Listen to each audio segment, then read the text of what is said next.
কেন্দ্র সরকারের নিয়ে আসা ওয়াকফ সংশোধনীর আইনের বিরুদ্ধে সারা দেশে আন্দোলন হচ্ছে, পশ্চিমবাংলাতেও আন্দোলন হচ্ছে।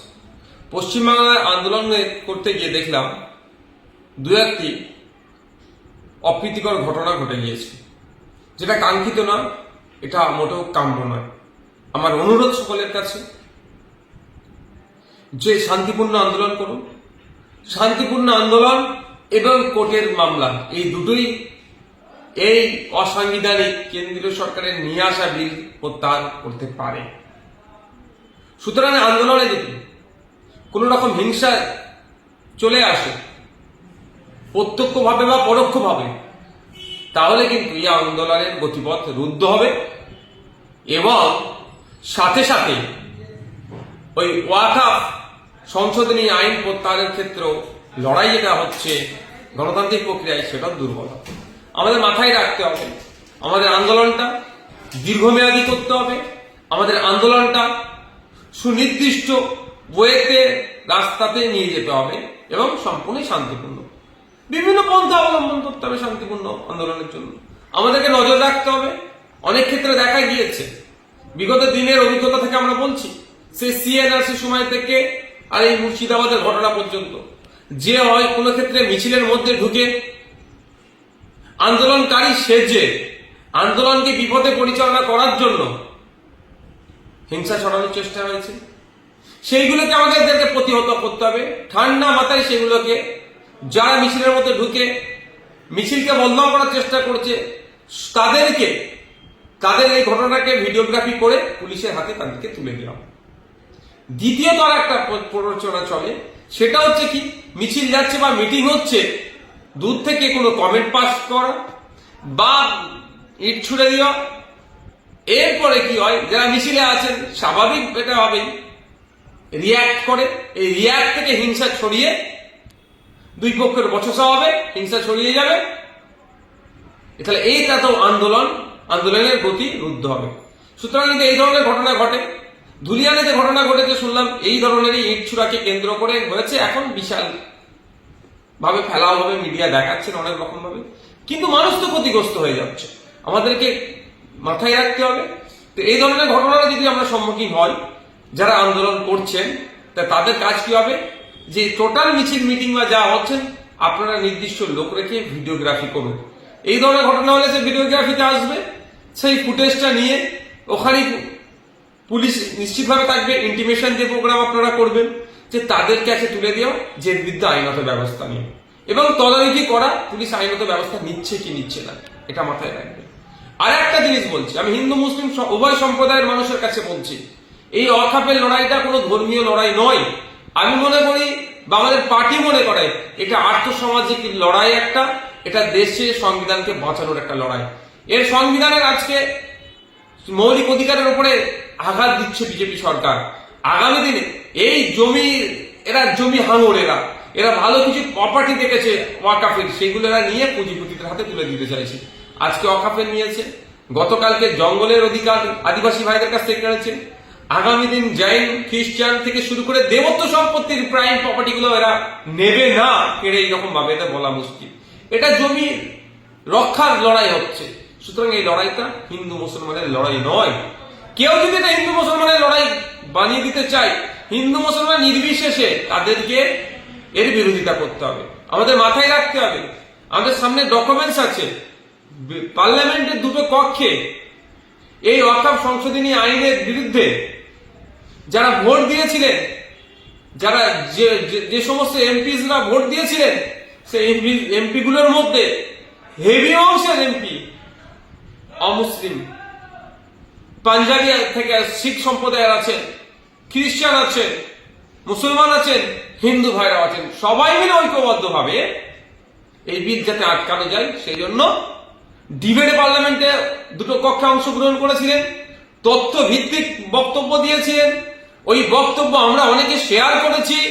এই পাঞ্জাবের এই শিখ সম্প্রদায়ের আপনার এমপি এত ভালো বক্তব্য দিয়েছেন, অমুক মহিলা এমপি এত ভালো বক্তব্য দিয়েছেন, অসমের এক এমপি এত ভালো বক্তব্য দিয়েছেন, আমরাই শেয়ার করেছি অনেকে।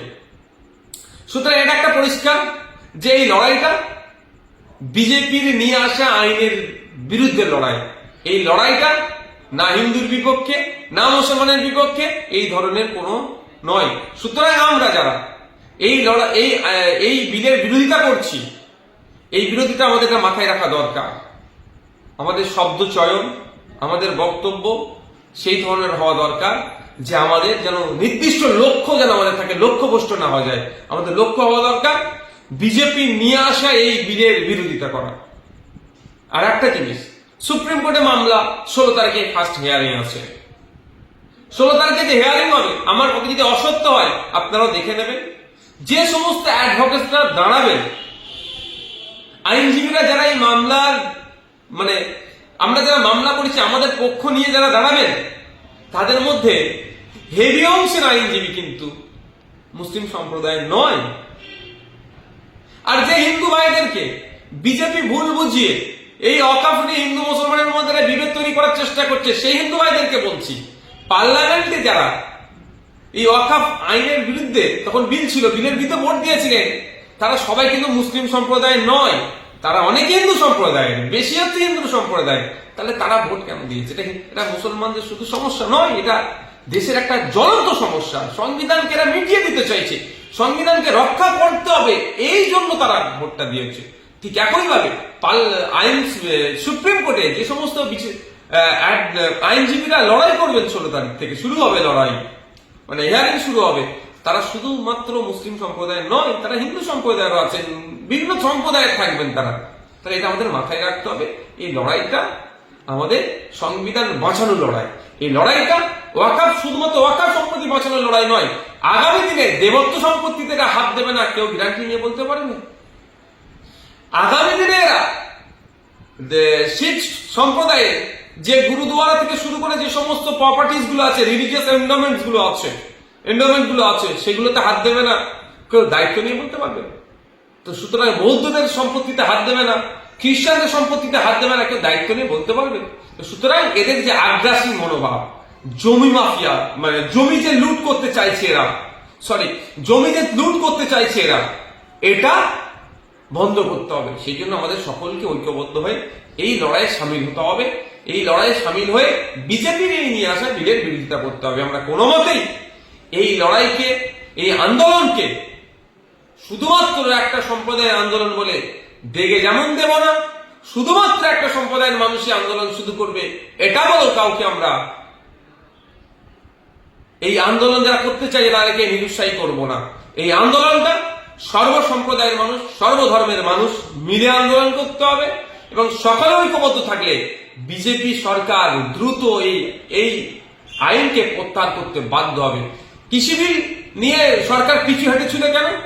কৃষক সম্প্রদায় যারা ছিলেন, এই কৃষক সম্প্রদায়ের মধ্যে শুধুমাত্র শিখ সম্প্রদায়ের মানুষ ছিলেন না, ভিন্ন সম্প্রদায়ের মানুষ ছিলেন। হিন্দু কৃষক, মুসলিম কৃষক, খ্রিস্টান কৃষক, পাঞ্জাবি কৃষক, সব কৃষক মিলে এক হয়ে কৃষক সম্প্রদায় আন্দোলন করেছিল।